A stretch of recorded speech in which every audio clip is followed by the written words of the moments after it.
director Doug as he spans the globe by sea, by land, and air to bring you the best of Figures in Action!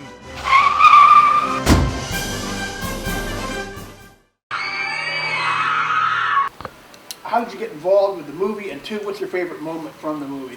We'll start with, why don't we go down this way? Claude? I think I was tagged in a post on Facebook of Philip's casting, and I was like, all right, well, I'll give it a shot. I think just, you know, like the behind the scenes, like just watching everyone work together, everyone's just like on board and want to do their best and give it all they got. Just seeing everyone just involved and just having a good time and making it fun instead of work. So. The cast was wonderful. The people doing all the production, the camera work, the sound work were great. I am beyond, and I'm being utterly sincere when I say this, I feel utterly blessed to have had these people to have worked with. I mean, Renee here is an extraordinary actress. Claude was fun to work with. He worked incredibly hard. We even had to reshoot a scene he was in due to an issue with the location they were in, so we came back and it made it better. It was actually, better, yeah. Yeah, actually it was a better scene altogether. I think it's one of those projects where everybody that's involved with it feels, or should feel if they don't, very happy to have been involved with this in some level, because forgetting for a moment whether this film is successful or not, it's just going to be a nice film. And what Joe, why that thing goes, Same question. Sure. Well, I've known Phil for years, and we've worked together on conventions and workshops. Joe has put on some of the best conventions in all of California. Modesto, we do Classic Comic-Con up there. We haven't done it for a year. I've had my health concerns now in the last year. We're doing another. I so much enjoyed his having a heart attack, I had one of my own. Yeah, he couldn't resist following along. But yeah, and Phil and I had actually started work on a different project called Shadow Squad, is what we were really pushing at the time. Yeah. And he had submitted this script to Dream Cinema to take a look at. Well, the next thing I know, Philip's on there going, we're doing Night Mistress instead. I'm like, well, I want to be involved in that too. He said, you're on board. But I was coming down really just to be the listening board to what Dream Cinema was offering. I wasn't even down there to join the production at that time with my company or anything. And before we left, that production company wanted me involved. I guess I'm organized. He liked the book I had created. So I was signing a contract a couple weeks later. Well, your wife was signing for me. Yep. And my favorite day, though, I had a day that was my favorite. And most of it's because of Renee. She was top to bottom wearing black. I was having so much fun watching her run.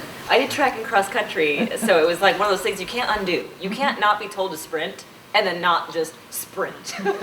And she's just a joy to work with. Claude, too. I got a lot of the same feelings Philip does. I've come out of this with some family, some people I consider family. He had made a post about having the auditions, and I said, hey, let me know. And he did. He actually messaged me and said, hey, we're having auditions now. That never happens in LA. This director reached out personally and say, hey, here's your reminder. We're having auditions now. So I was kind of torn. Like, Tulare is pretty far from Los Angeles for an audition. But Dante, my partner in life and best friend in love, said, just do it. Go for it. I'll even drive you up there. So we drove to Tulare to just audition for a part. And it wasn't even the lead. It wasn't even the lead of the film. And I had so much fun with it. Later they had some changes with some of the cast schedule, and I got called back in to audition for the lead role at that point. Everyone was just talking, going on and on about how good she was.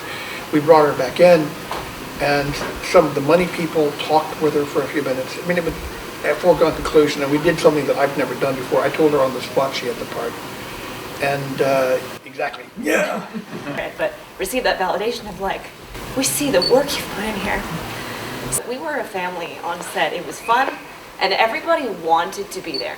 That's something now where everybody's worried about getting their paycheck, but we actually wanted to make something together, and so we were all each other's team. we were being honest with Everybody each worked other. really hard above and beyond just what they were doing. They would help other people do things, even technically, which usually you don't do. I do have a lot of faith in the film too. There's other things that are going on.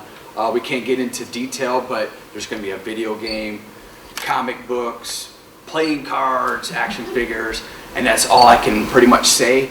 So I invested some of my money into it. I think it's going to do very well.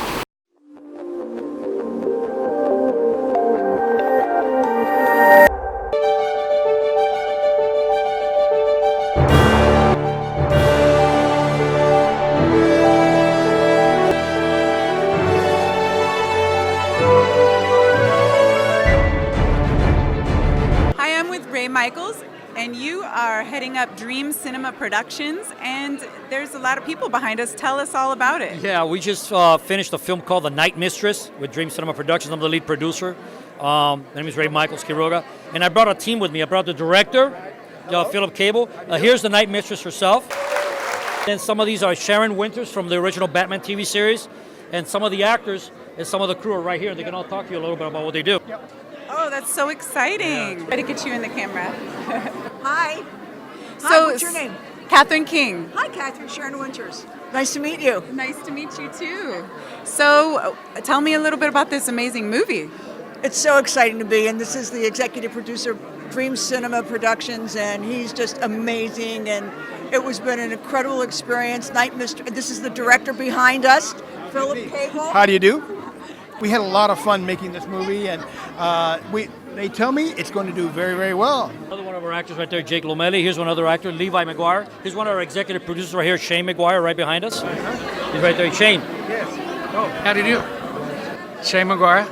You know, Ray's a great producer, great director. It's an exciting project. Or is there one funny story from set you can tell me? this is both funny and sad at the same time. What I didn't realize is that the act of doing this movie was so hard on so many of us that I actually had a heart attack right in the middle of the scene.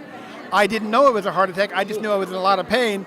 So the movie was everything. So we got it done. I am much better now. But the thing is, it was in retrospect, it was funny because I was actually having to work so hard, not realizing I was so sick. You were putting your heart into it. Literally. Good one. But yeah, right. Let's have the main actors come forward real quick. Just say the name of the movie again, when it's coming out, your name. My name is Renee Michelle Aranda, and the movie should be out, The Night Mistress, hopefully this summer in 2019. It's called The Night Mistress, so don't miss it. Thank you so much. I'm Catherine King with CPC News Today.